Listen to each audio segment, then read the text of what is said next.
Hey, what's up, everybody? Welcome back to season 2 of Conversations in Pop Culture, where I have with me, and she might hate me saying this, the future of professional wrestling, Billie Starkz. And before we get too deep into this, I do want to remind everybody there are links up above for her pro wrestling tee shop, her big cartel shop, as well as buy me a coffee because you have to support your indie content creators. So welcome back. Thank you for having me back. Yeah, I'm very excited because obviously you're killing it on the indies. You were killing it the first time we spoke, and you've only gotten better, I think, in the last year. But I do think that's the best place to start because 2020 was a nightmare, and I think we spoke briefly after Bizarro Lucho, and that showed the Ghost in the Machine. And then 3 months of wrestling didn't happen. So what was that like in that entire environment? Because it's been a crazy year since then. Yeah, it really has been. A lot has happened since then. It feels like a lifetime ago because the quarantine felt like it lasted forever. But I grew so much during it because of just having the time off. Um, but Bizarro Lucha was like my last show before the quarantine. I was one of the lucky people during the quarantine. I still got to get into a wrestling ring and like train. I know a lot of people didn't have that opportunity because their training schools were completely shut down and like they couldn't get access to a ring at all. But I was able to still go train and wrestle and improve. So when the world came back, I wasn't completely out of shape. And then I had my first match back with Cole Radrick. I think it was like his second or third, and it was just a great time. I really enjoyed it. And then we have slowly got the world back together. It was weird for a while where it was like everybody's still spread out. We don't know if we can cheer. Can we do this? And now it's starting like everybody's getting vaccinated and the world is like semi back to normal, semi not. So to even go a little bit deeper into that, and then we're going to dive into some of the matches, is that obviously having those 3 months off, I mean, wrestling is very physical. It can wear and break your body down. And so what was that like, having the ability to somewhat rest and not maybe take as much abuse on your body during those 3 months? And then also the mental side of it must have been insane as well because A, nobody knew what COVID was. You know, it broke down. My last show that I went to was Butch vs. Gore in DC, and Mm. COVID just hit, and then everything shut down out of that. And I was just coming as a fan, and it was sort of a crazy scenario. And then I didn't leave my apartment for 3 months, which is crazy. And so, what was that like, not knowing what to expect with wrestling? Because it is a big thing, also that was sort of going on. I kind of had like my moments of like really, really bad of just like I want wrestling back, and there was like nothing I could do. It was like I just want to be in front of fans again. I just want to do this, and then we were doing like the no fan shows. And I was like, I guess this works for a while because at least I'm wrestling again and getting matches. And like I got to be around some wrestlers, but I truly just want to be around people again. I was a very like I'm a very social person. I want to be around people. I get to talk to people. And it was like I felt very disconnected from everybody. But then there was like the pros to it where I was like, I get to stay home and play video games. I get to hang out with my animals. And like I was doing yoga in my room every day and just like being able to get like stretched out and like have my body relaxed where I'm not like, oh, my back's a little sore, but like, I gotta finish the school project. Yeah, that's the other thing too. That's super interesting about you is that you weren't just dealing with not being able to wrestle, but also dealing with school at the same time, and that being readjusted at the same time, which is crazy because I know a lot of wrestlers, you know, a bunch of them make their livelihood out of this, and then a few of them got part-time jobs, and then a few others figured out ways how to do things, and then other people, you know, a very good professional wrestler, I think it's safe to say, you know, I think he's a teacher, and his entire profession got uprooted, and he's doing okay, and he went to virtual learning, but that's a whole learning curve in of itself to deal with. So what was that like for you as well? Because it's not just one aspect of your life got uprooted, a whole bunch of shit got uprooted, for lack of a better word. hmm So I actually went fully virtual and was like online the entire year. And when wrestling did slowly start coming back, I actually found virtual learning to be very, very good for me. I'm one of those people, like, as soon as my work gets assigned, I like to knock it out as soon as possible.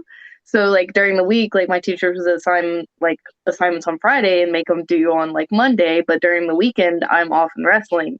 But because of the virtual schedule, they would sign out on, like, Monday so I can knock out all my work before the weekend, and it really helped me be able to have more control over my workload and my schedule. So that helped me a lot with just staying organized and not as stressed when I did start traveling. Like, I joked that during Mania weekend, before my first match, I was on like a Zoom call with my teachers and stuff. Oh, continue, continue. I'm joking. I'm joking completely. Good. But like We're gonna that's get to that. really Don't worry. I promise. but that was like one of the things where like Roxy was like, "What are you doing?" And I'm like, have my earbud in, trying to listen to my theater teacher. I'm like, "I'll be back in a minute." Goes back to like wrestling, and we'll come back afterwards. And so, obviously, and even going further into that, because now wrestling's coming back. Your first match, I think, was with Cole Radrick, or one of the first. Hmm. And obviously, Cole is killing it. That guy's everywhere, and he slays dragons all over. And you're killing it too, which is a dream match in a lot of ways. But what was that like, even getting prepped up for that on a physical level, a mental level, and even a safety level? Because at this point, you know, getting vaccinated and also having to trust wrestlers and the environment and not having fans around and making sure that you're in a safe environment, because really I think this sort of started coming back. I think I want to say maybe May or June, I want to say, I think. Hmm. And so what was that like going into that match and getting to that point, because it is a very weird scenario the first 3 months after COVID hit in March. I think I was just ready, so like I was fully prepared. Like I was like in my mind mentally, I was like so ready for wrestling to be back. Uh, Physically, I was taking care of myself during the quarantine, so I think I was like ready for that. Most wrestlers talked about like once they got back in the ring, they were like, I feel out of ring shape, which is different than being in shape in general. I feel like our wrestling cardio is completely different than any other cardio. Like you can have good cardio outside of wrestling, and then you get in a ring, and it's like completely different. It's a little helpful because I'd started doing boxing, and boxing's helped with my ring cardio a lot. Just being able to move a lot smoother and like keeping my breath really steady. And then obviously that Cole Roderick match happened, and what was that like? Because I don't know if this was taped or if it was streamed. I definitely forget I because think it was taped. It wasn't streamed. I know that. But I love wrestling Cole. I've wrestled him a total of 4 times now. Um, yeah, I think 4 or 5 times. Because I joke that like he's on a losing streak with me. I think he only has like one win over me. and so what was that like though? Because this obviously was no fans around and getting even used to no fans, because fans are a gaugement of what's going on, and we've seen this in wrestling. And I mean, seeing it in WWE is a great example. And the one I use is there's two examples. There's obviously Daniel Bryan and the Yes Movement, but even predating that, it's John Cena and Triple H at WrestleMania 22.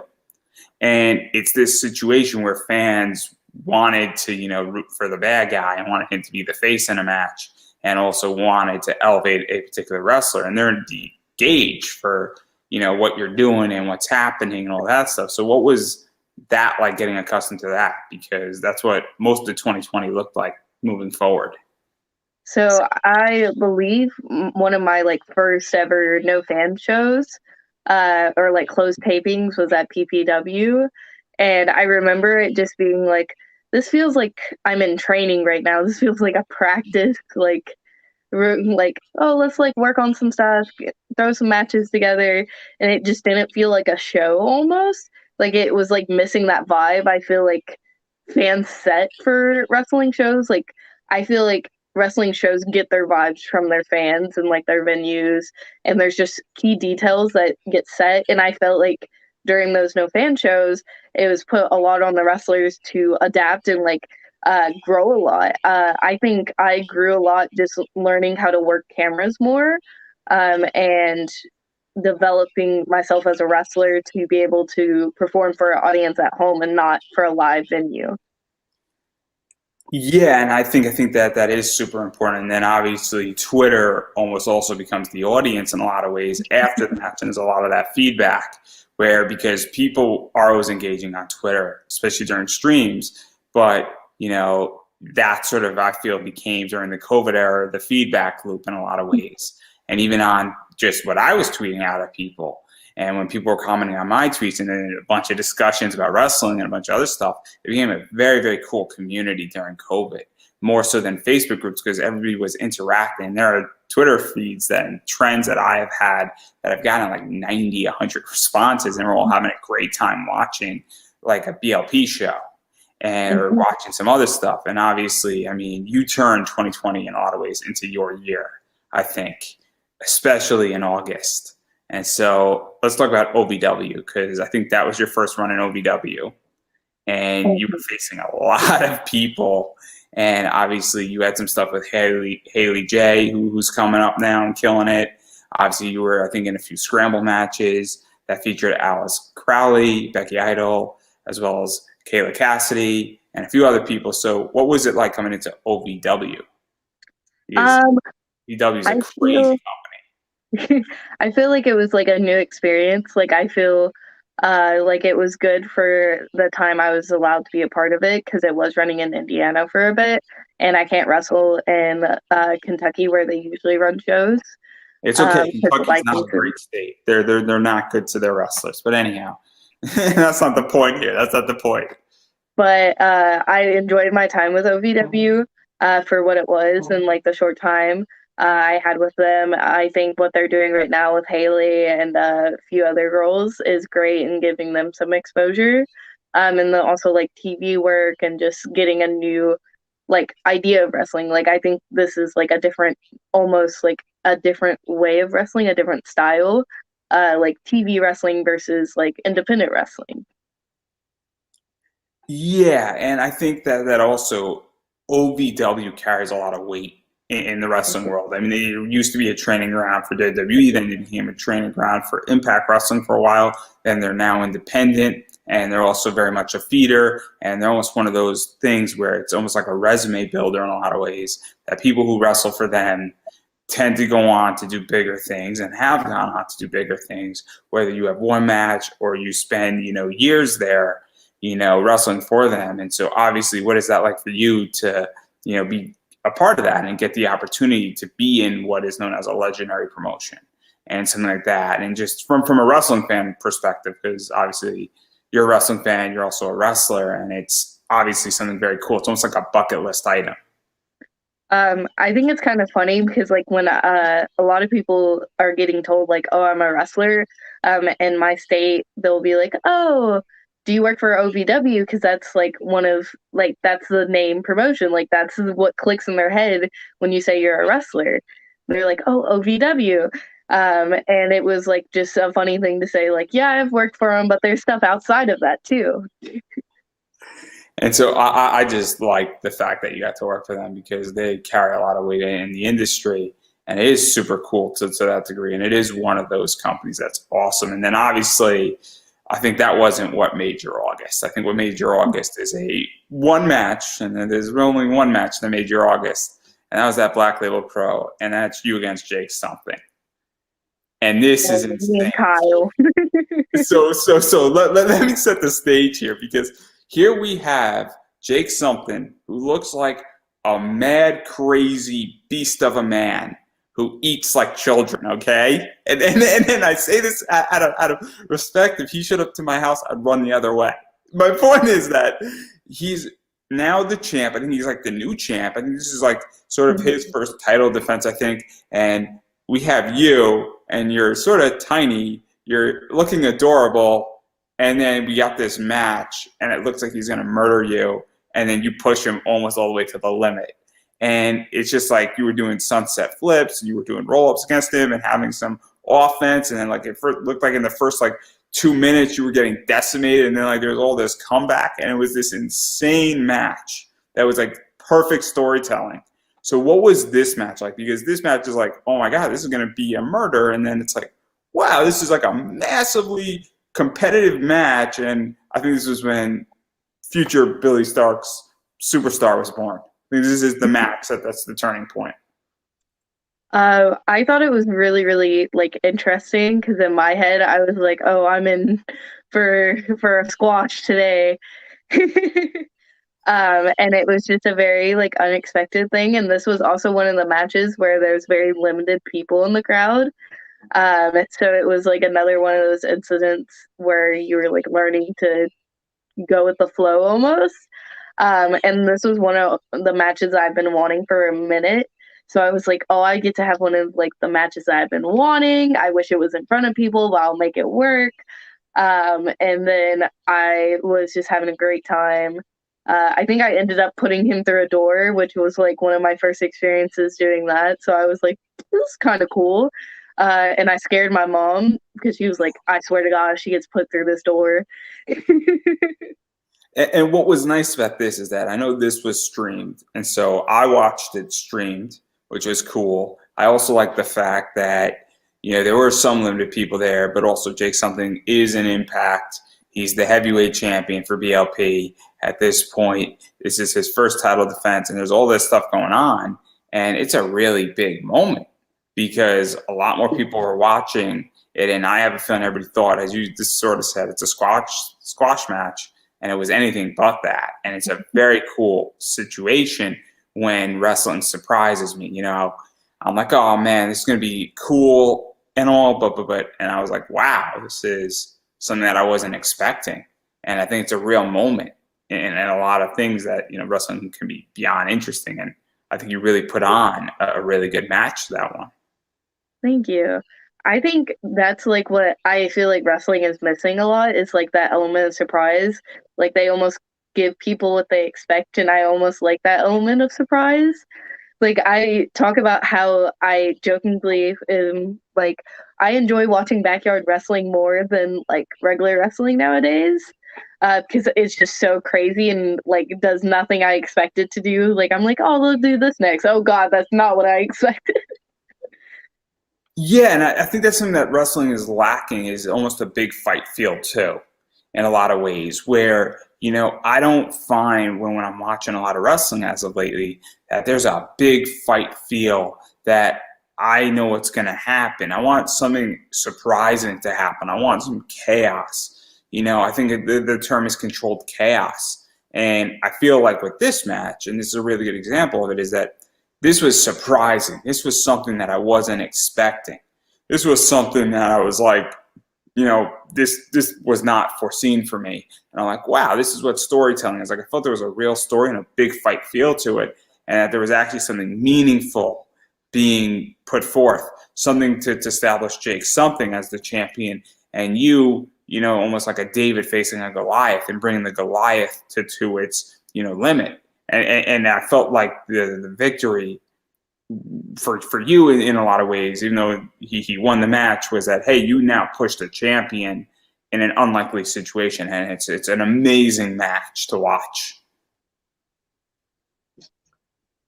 So I love this match in so many ways. And then obviously you also got to face Cora Jade, who's Elena Black as well, and BLP, and she is phenomenal. I put out a tweet earlier this year, and I said, hey, the 3 stars are going to be signed, sooner is obviously, and it was Blake Christian, Elena Black, and Jordan Oliver.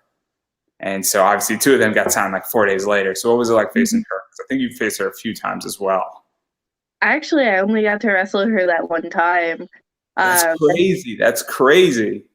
And like I was like one of those moments where it was like I'm wrestling one of my friends because I like started having more conversations with her and like becoming really close. And then it was very weird when she did like get signed because it was kind of like out of nowhere. Because I was like, oh, it's happening. I'm so happy for you, but like I had no idea it was really happening. Like when she like said something, I thought it might have been AEW because she did like Feud the Darks. So I was like, oh, whatever happens, like that's really good for her. I'm proud of her, because I'm like, go live your dream, make your money. And I hope to like follow her someday too, and like get to the same level she's at because she's getting amazing training right now. I actually got to run into her at Mania weekend, and she's in great shape. And I was like, "You look great, and you're doing what you need to." Let's talk about that because this is super interesting. Where WWE, AEW, Impact, Ring of Honor, they're really pulling a lot of people out of the indies, and we've seen this now for the last 3 years. And so, what is that like? Because what's going on, at least the way I see it as a wrestling fan, and you might see it differently, is that I see that the indies are becoming the feeders for tomorrow's superstars, and places like Beyond, and places like Limitless, and BLP, and we're going to talk about St. Louis Anarchy in a second, are becoming very much where these companies are looking out from and pulling from and signing people from. And it's very cool where I don't think that existed 4 or 5 years ago. And I mean, I just named a few companies. Obviously, New South Action Wrestling is another, two, and there's some out on the West Coast. But what is that like, knowing that these companies are now looking at wrestlers, and now they're actively, whether they openly say it or not, it's crystal clear, and it must be very cool because probably a lot more people than I know who are signed or had contracts and things of that nature. And so, what is that like for you, knowing that, hey, people have eyes on what you're doing in the ring? I always believed like people were like looking out and like looking for the next people. And I think it just became more apparent when like my friends were getting picked up and like I was like, oh, I know this person. Oh, I know this person. This is kind of weird. And then I can like also talk to those people about advice and like, hey, what about this and this and this? And they have like the right mindset because they have made it to that level where I can pull advice and like improve myself to get to that. And I always felt like it was very interesting to know that there's eyes, but at the same time, you never know when they're watching. So you always have to put on that good performance no matter where you're at. Because like the independents are getting streamed, they're getting so much more attention. So you truly don't know who's going to be paying attention. Yeah, and I think the indie scene is exploding right now, and I think it's where everything's at. I come from the comic book world, and that scene is exploding just the same way in a lot of ways. Wrestling is exploding, and it's very, very, very cool what's going on with that.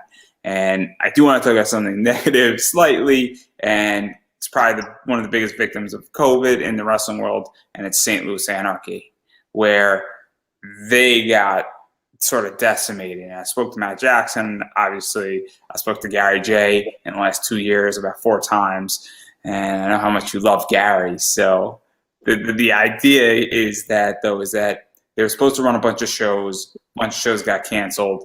Then I'm not exactly. They're in St. Louis, obviously, and then what wound up happening is that the levels kept getting changed in St. Louis on the COVID threat. And then there was the entire Spirit of Spalding thing that happened. I think you were in Block A against Mikey. And then Block B got canceled and it got rescheduled. And then something else happened. And then Block B happened. But then Block A got canceled. And so what was that entire situation like? Because that's a crazy wrestling situation that occurred.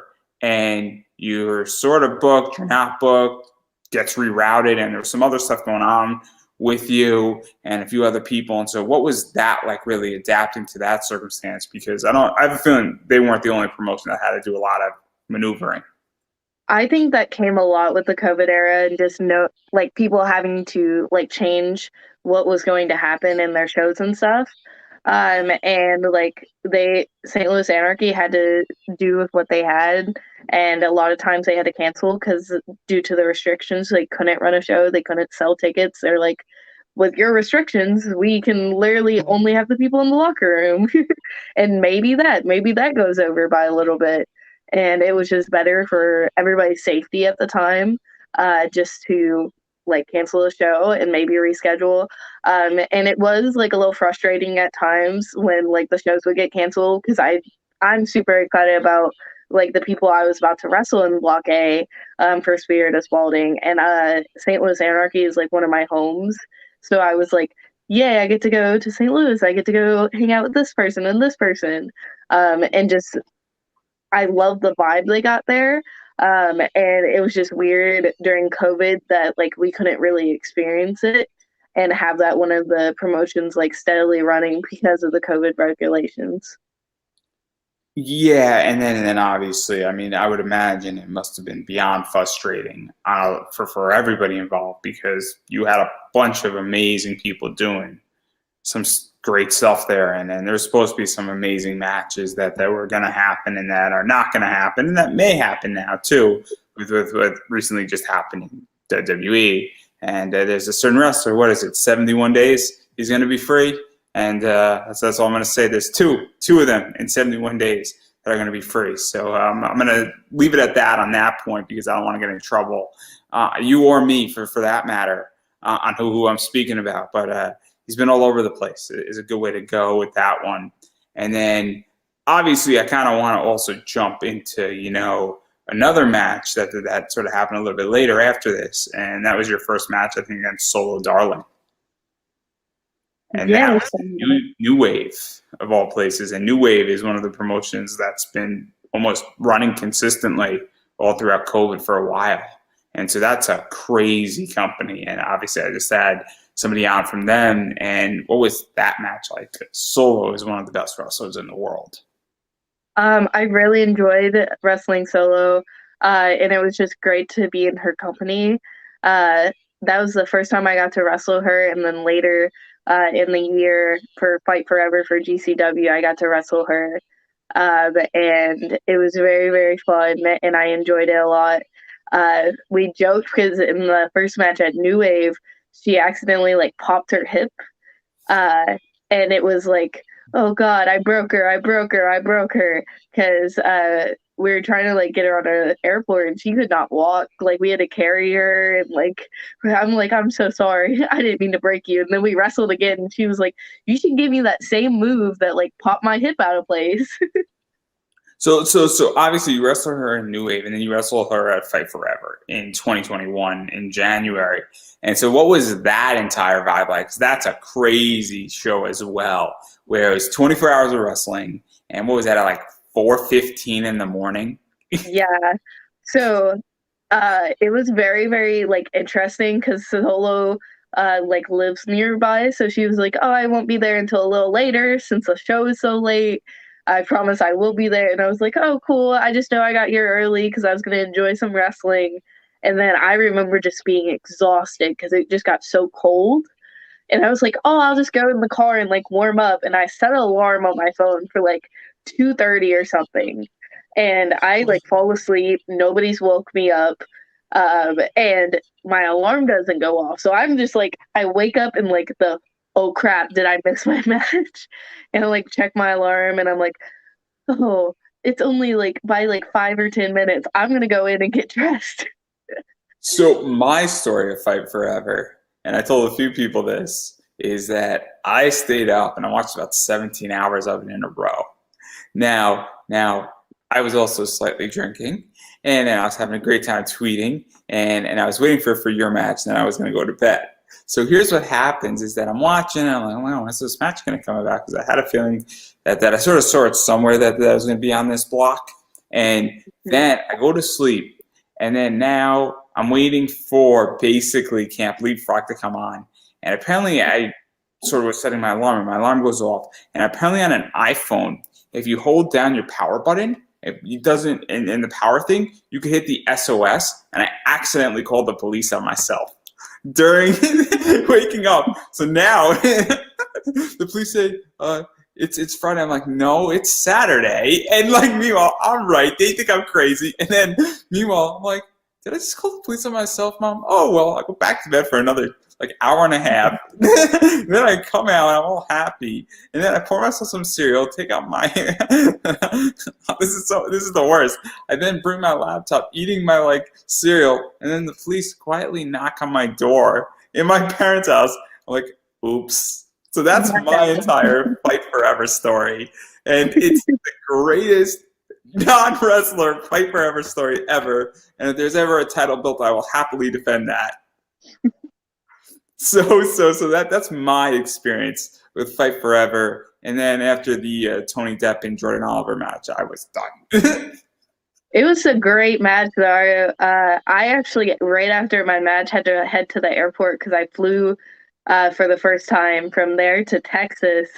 And I was watching that match at like the hotel room before I went and wrestled. I was like, this is so weird. I got like on a plane, fell asleep, slept for a few more hours, woke up, and the wrestling show that I was on is still on.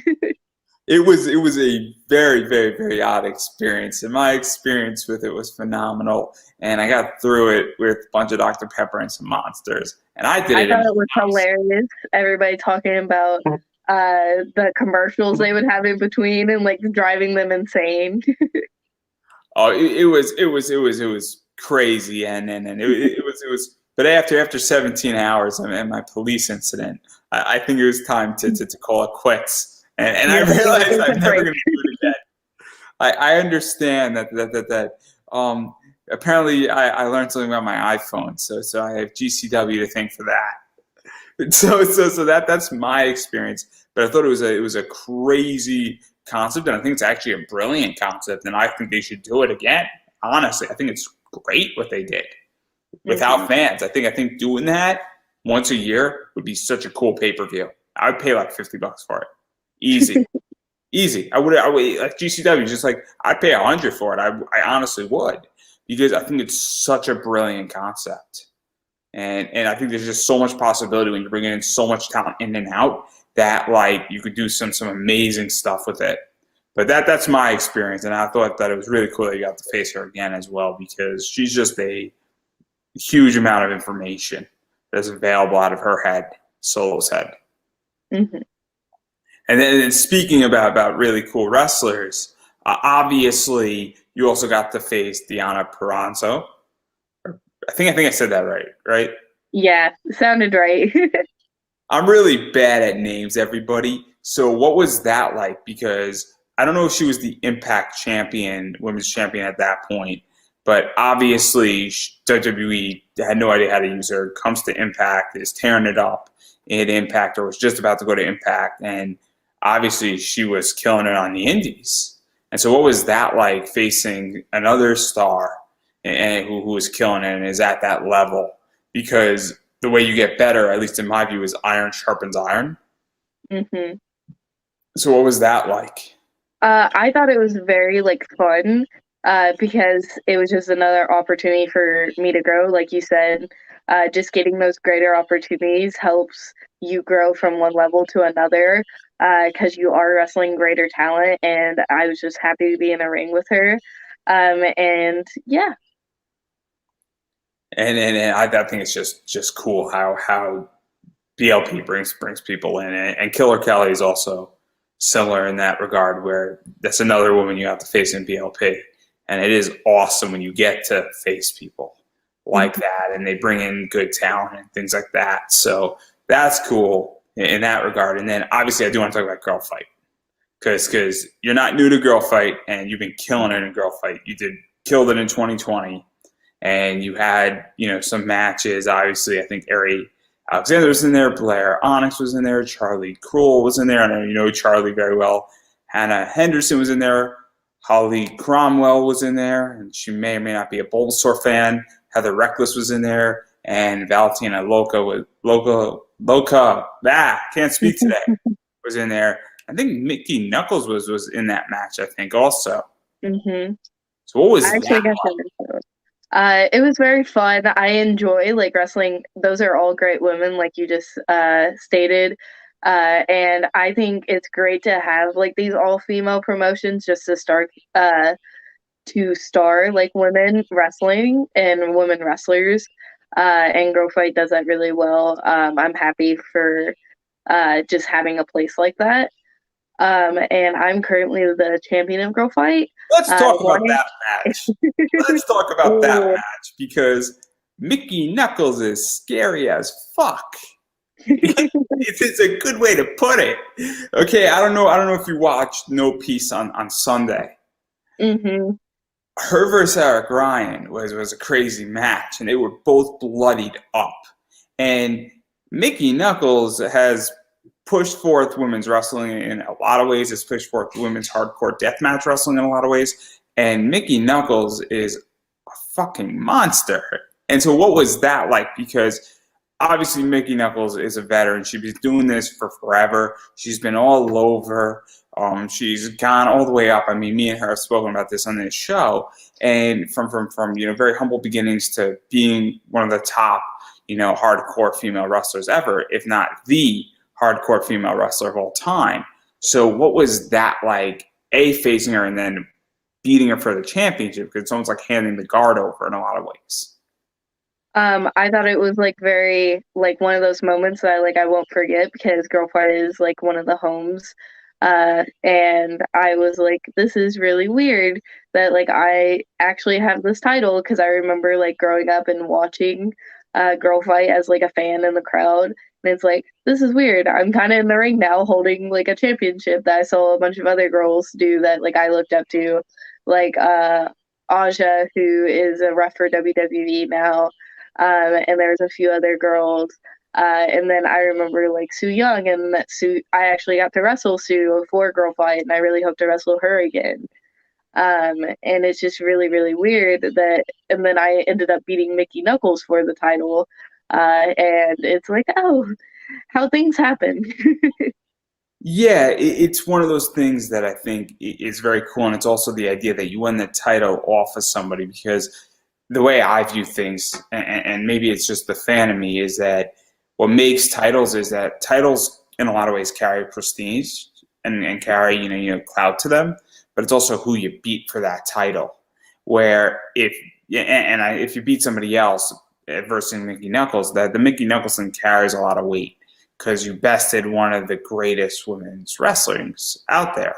And that helps tremendously, and it almost gives you that boost in a lot of ways. And so what is that like going into a few of your title defenses, because you've gone through some of them now, and I think you went through a whole tournament defending your title, and now you have that boost to you, and it's really, really cool because now it's like, oh, this is the champion that beat Mickey Knuckles for the belt. And now she's defending it. And that's how I view it. And maybe, I'm reading too much into it. Very well could be, but it's that idea. And I think it carries a lot to it. Mm-hmm. I think it's like looking at it as like I beat one of the toughest women in wrestling right now. So who's going to step up and like be able to take this title from me? It's what they're doing with Roman Reigns. Exactly what they're doing. They just stole it right from you. That's what we're going with. That's what we're going with. We're going to run with it until we can't run with it anymore, and then we're gonna pivot. We're gonna pivot, and then we're gonna turn you into John Cena, and it'll all be good. It'll all work out. Be perfect. You got this whole thing. My 5 moves of doom, John Cena. You can't see me, and like just hit the DVD, the bump up on. We got it all figured out beautifully, and I'm sure it's all going to work out. So, and that's how I view everything in my life. So clearly that's where we're going. And then obviously, speaking about some women as well, and obviously we're doing all this out of order. I do want to talk about Sky Blue because the two of you have been going at this for a while now, and it's not dead, is it? That rivalry. We keep running into each other. It happens. As it happens, I think Sky is an amazing performer, and I love being in the ring with her because I feel like we test each other's limits every time we get in the ring, and it's just a fun battle at the end of the day, a fun wrestling match. Yeah, I think it's very, very interesting what the two of you have done, and it's far from over. Is the greatest way how to put that, and everything that's going on with that. So obviously, we've been doing this slightly out of order, and I do want to talk about Mania Week. And Mania Week is sort of crazy because in 2020, Mania Week didn't happen. And obviously, 2021, it did. And so what was this like for you? Because obviously, COVID is still a thing, but it's also not a thing at the same time. It was limited tickets in Florida. It was obviously a little bit warmer out there. There was a lot more safety precautions, and you had a lot of stuff going on. You had some stuff going on with GCW and Jimmy Lloyd's D-Generation F, where I think Roxy C and obviously Sky Blue was involved in that. And so what was that like? And I think you had some other stuff going on as well, where you had Our Spring Break with Starboy Charlie as well. Alley Cat's Real Hot Girl Shit you were involved in with GCW. I don't know if Unsanctioned Pro 11 was GCW or if that was just another show separate. And so, what was that like? Really getting to wrestle for GCW during Mania week? I just had a great experience like the entire Mania week because I was wrestling a bunch of people like you just named off that are people who were like on my hit list of like these are matches that I want to have. And like Allie was one of the matches I've been like asking for the longest time, and like it was about to happen and the stuff would happen, and it was like, okay, it's finally happening and it's on this huge stage. And I felt like it happened how it should have. And then I was like one of the people who like during Mania weekend I actually got like spaced out my bookings where I had like 2 matches each day. So I had total like 6 matches and they were spread out and I wasn't like exhausted because I knew that like the Florida heat's gonna kill me for one because I was like when I first went down there and had my triple threat, I just remember like breathing and just being like, it's humid. I hope I don't pass out. And like the rest of the day just like chugging water bottles getting prepared for my next ones. And then I remember like people having to go from like show to show to show. And I feel like my like first Mania weekend was really enjoyable because I had like a really good schedule where I had these bookings but then could still enjoy the rest of the shows and like enjoy my business trip, as my father would call it. Wrestling is business, so business trip to Florida and enjoy my Florida week too. And then the other 2 matches I think were IWTV Family Reunion with Gary J. Yeah, And obviously there was that stuff, and me and Gary spoke about that and how you, I don't know, you challenged Gary and Gary declined and then he eventually accepted, and that was I sort of keep crazy. liking the bear. And obviously it's sort of coming out of St. Louis Anarchy. I think it's safe to say that match was coming out of. And for those who don't know, Gary J is the mayor of St. Louis Anarchy in a lot of ways. I don't want to say he's the gatekeeper because I don't think gatekeeping is the right word, but he is sort of, you got to wrestle him to go through St. Louis Anarchy is a good way to put it. And so what was that like? Because obviously Gary J hits hard. He chops hard. He can go very hardcore. He's obviously fighting in ICW, no holds barred right now extensively. And he's done everything, and he's gone toe-to-toe with some of the most hard-hitting individuals in the business. And he's been doing this forever. So that's almost a hit list bucket thing for you, I would imagine. Yeah, I was really happy to wrestle Gary during Mania weekend. And it was also like that match representing Anarchy. So I was like very happy that that match got to be me and him out of everybody out of St. Louis Anarchy. We were the people representing it. And then also we just had a brawl. I don't think anybody was expecting the like fight that they got from us. Because I wasn't going down without a fight, and Gary did not want to take the L from me.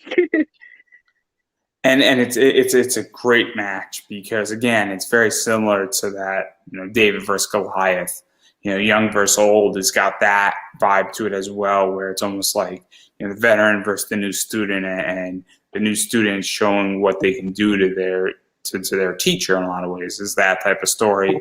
A lot of story being built into it. And I was joking with Gary when I interviewed Gary. I said, you just don't want to murder Billie. You just don't want to murder her. It's kind of like when Triple H says, Daniel, I don't want to fight you because I'm going to destroy you. I'm trying to save you. It was that type of moment, and it's a great match. And then obviously the speech afterwards was great too. And obviously that public praise is very cool because I think it speaks a lot of truth. Mm-hmm. And so what was that like, getting a Gary J speech? I was not expecting it. I will say that. And then I was just sitting there like, dang, this man really just beat me. And now he wants to talk. I want to go home. But then it was also like the moment when he said like all the good stuff about me. I was like, oh, Gary does like me. and then obviously that was I think on the first day, and then I think the last day was Tony Deppin's Beer House, and you got to face Heather Monroe. And Yeah. that's a cool. That was a very enjoyable show in a lot of ways. And I wish it didn't come under the circumstances it came under, but obviously, it was a very good show, and Tony Depp knows how to put on a show, if anything. And Tony Devin deserves a lot of praise for that. But what was that like for you? Because getting to wrestle Heather is kind of cool, and being in just another match, and also you're on a show called Beer Hoss. So how bad a show can it be? I thought it was funny, just like being a part of that show and it just being all the freaking just Deppin in general. Uh, because it was just a fun time. But I remember like getting there and being like, okay, one more. uh, or that wasn't my last one. I think Unsanctioned was my last one. It might have been, It yeah, it was might have been. that. Then it was so disorganized. I can't keep up with it now. I remember during the week it happened, but now it's like I can barely keep up with what I'm doing this week. But it was like one of those experiences where I still had so much fun, and Heather was one of the people I haven't got to wrestle before, so I thought it was fun to just like be able to collab with her and have that match for Mania Week, and it get streamed and have a really good show. Yeah, and I like the fact that a lot of it was streamed, and you were also in a cool position where you got to wrestle for GCW and IWTV, and getting to wrestle for both audiences, and obviously there's crossover on both of them, and it's kind of nice when people who have both subscriptions and are paying for the collective or the collection, I forget what it's exactly called, get to see you across multiple platforms and can actually choose. I know people who are watching GCW on their iPad or a tablet, and we're also watching IWTV at the exact same time. And obviously, it's a very cool thing when people get to see wrestlers cross promote and wrestle all over wherever they want to see them. So I like that idea. So speaking about GCW, let's talk about JCW. I know very little about JCW, so educate me on what JCW is, because I don't feel like spending a lot of money on GCW right now. $15 every single weekend adds up so quickly. It's like Well, $60 a month. It's expensive. they've been doing a lot of free stuff on YouTube though. That is true. That is true. And some of their stuff does get out onto YouTube later on. But like when you're running a show every single weekend, and it's like 15, $16, it adds up really quickly. Which makes sense, yeah. So JCW is a feeder promotion for GCW, and I've been wrestling for them. I had a match versus Charles Mason, which is up on YouTube. Uh, and then there was another one where I wrestled Janai Kai, who I think is a really great up and coming female. A lot of people should be paying attention to her because I think she has a great future.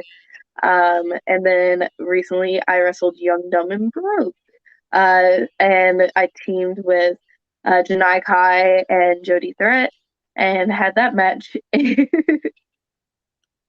Yeah, and that match was fascinating. I love Young, Dumb, and Broke. I think it's great. I think that they're funny, and then I just love their name, and I don't think though they're the same without Jordan Oliver. I think Jordan Oliver is like their de facto leader indefinitely, and he's just phenomenal. But anyway, I enjoy from what I've seen of that, and obviously it is fun when you have all this stuff, and also I like the fact that GCW is sort of going through an expansion in a lot of ways, and it's nice that they're branching out, because it's kind of cool that they're giving a lot more talent opportunities, and that they're also sort of hitting a different demographic with this type of wrestling. First thing, they're more GCW, $15 pay-per-views, because not everybody like me is going to go drop $15 every single week.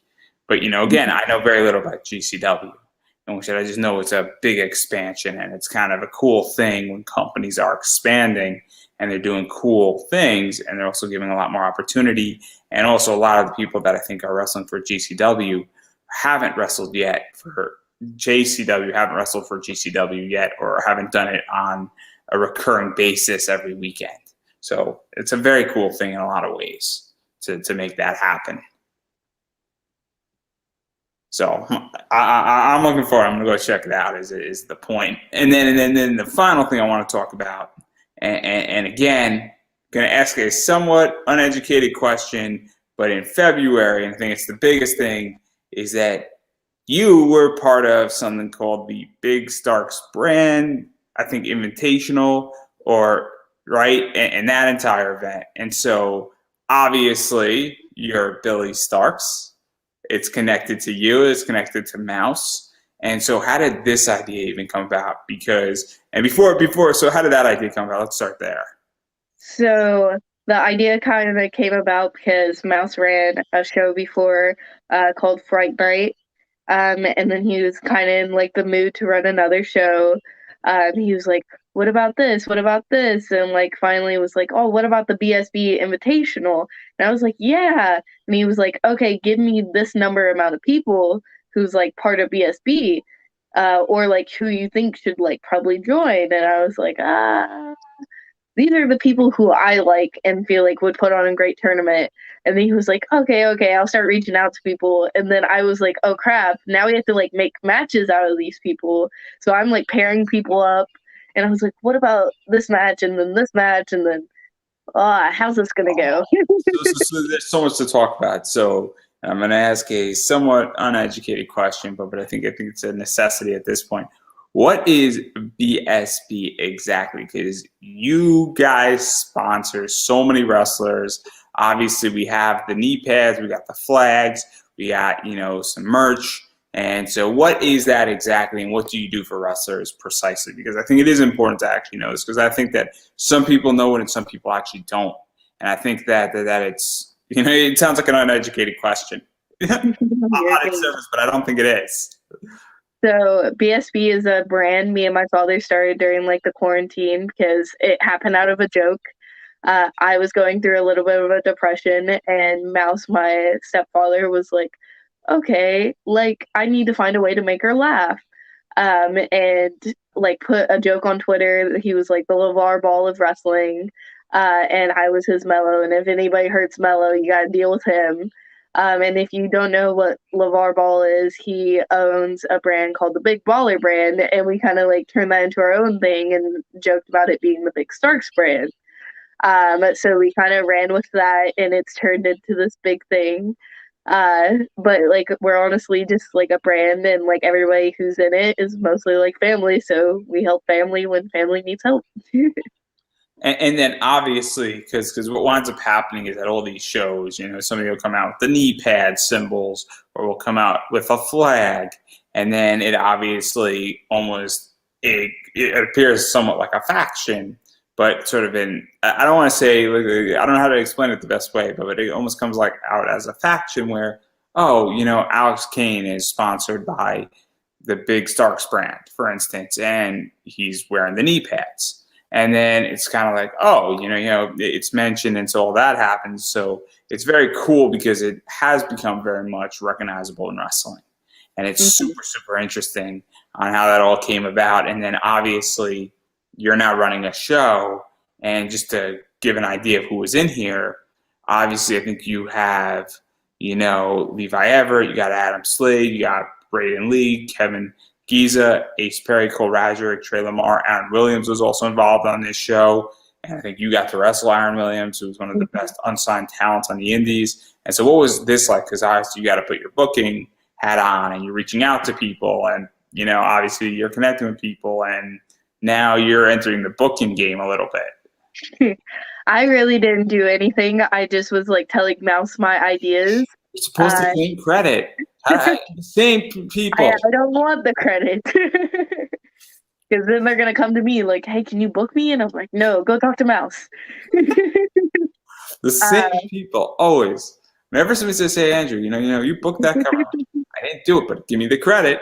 I'll take all the credit you want to give me. Just because I didn't do any work doesn't mean I'm going to take the credit. But anyway, continue. But when we were like organizing it, literally my thing was like just saying people and like seeing if Mouse would go yay or nay. And then he's very like disorganized at times. So I was like, I'm going to put a match card up together.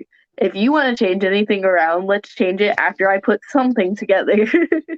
And then we just started reaching out to people and like, hey, what about this date? Because we were going to do a closed taping show, and we are just trying to figure out when everybody was free, and we didn't want to like take away from other bookings they would probably already have. Yeah, and then obviously this tournament went on, and this tournament was kind of crazy, and it was great, and I think it highlighted a lot of wrestlers. And then obviously I really enjoyed that Aaron Williams match, where that because I love Aaron Williams. I think Aaron Williams is much like Gary Jay, is one of the best unsigned wrestlers and one of the best unkept secrets on the Indies. And I mean, his entire thing is that unsigned and don't care.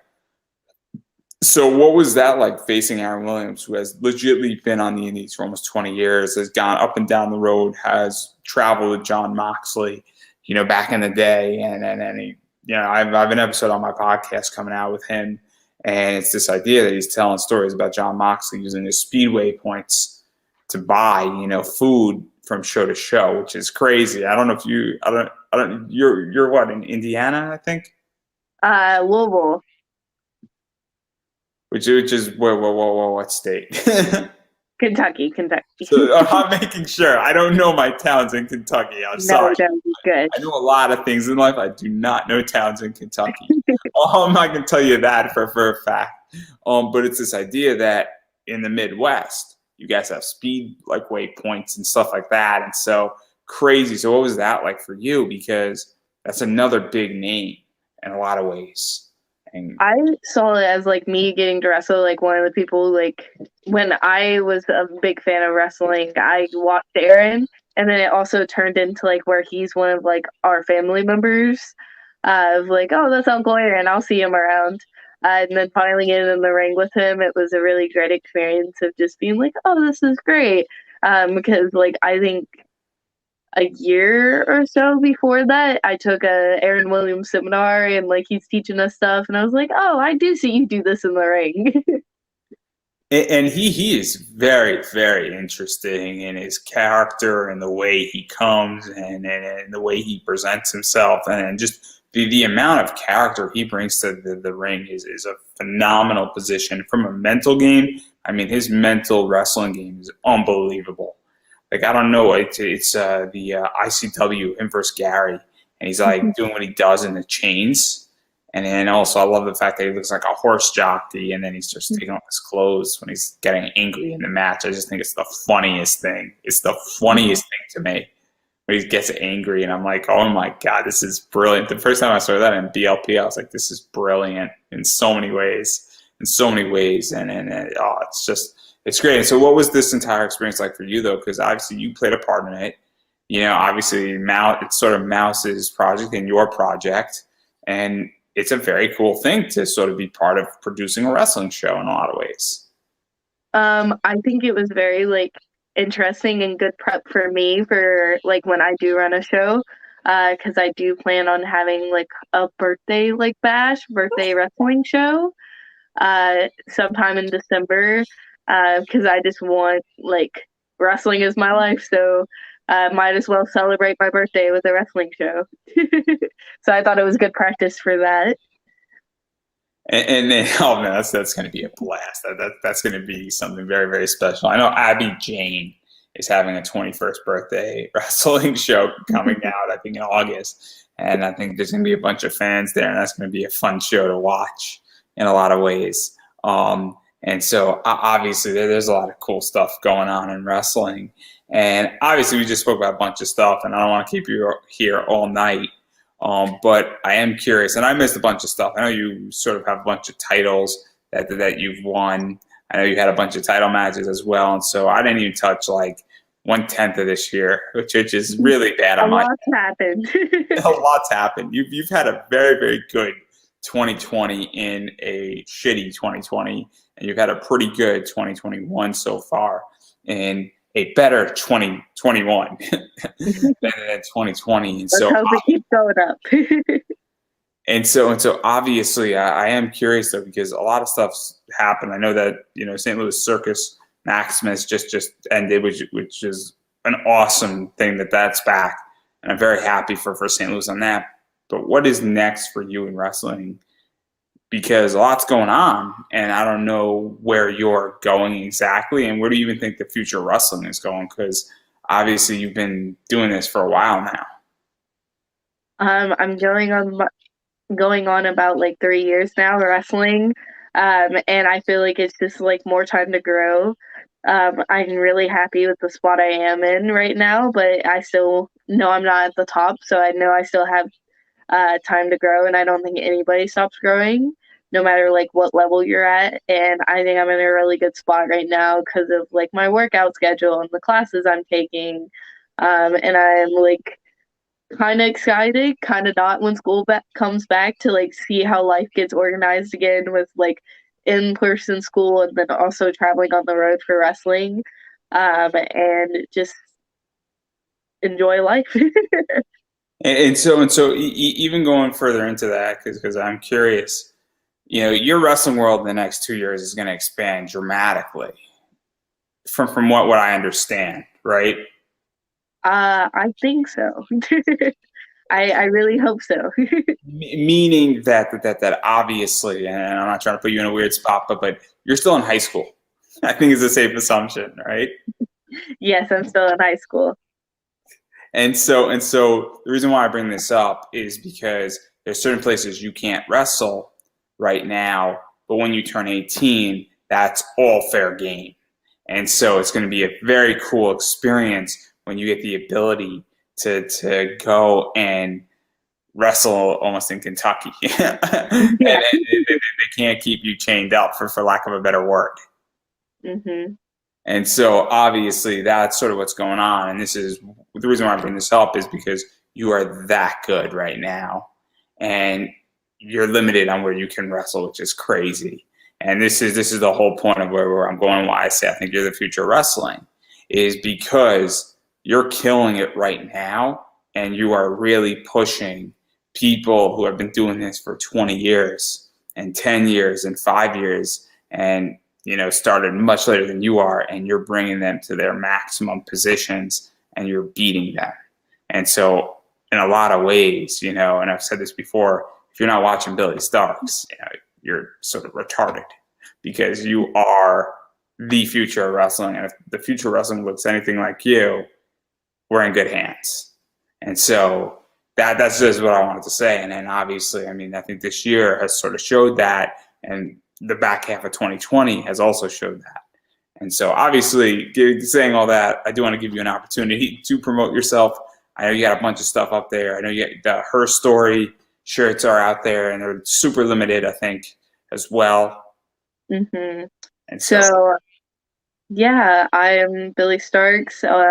All my social media is at Billie Starkz, Billie, and then Starkz is Starkz.